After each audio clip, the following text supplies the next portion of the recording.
Hello and welcome to Nikolai's Biostatistics lessons, and today's problem is show a set A union B intersection A intersection B complement.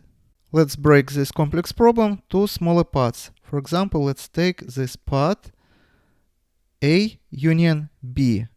That means that we have to fill these sectors. This is A union B. Now let's show complement of intersection A and B. Here is a circle A, here is a circle B, and intersection is going to be this part in the middle, where these two circles overlap. And complement means that we have to include everything except this intersection. So this is how our picture is going to look like. Now we have to show where left and right diagrams intersect. For example, if we analyze this sector, it didn't change color here, but did change color on this picture. There is no overlap here.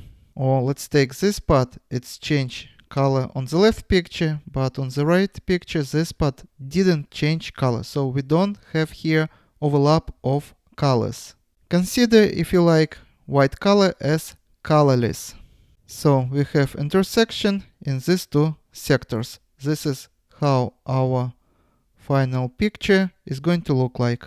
And if we randomly put numbers here, for example 1, 2, 3, 4, 5, 6, our set is going to be as follows. It's going to include 2, 3, and 5. And this is all for today. Subscribe and see you in the next video. Goodbye.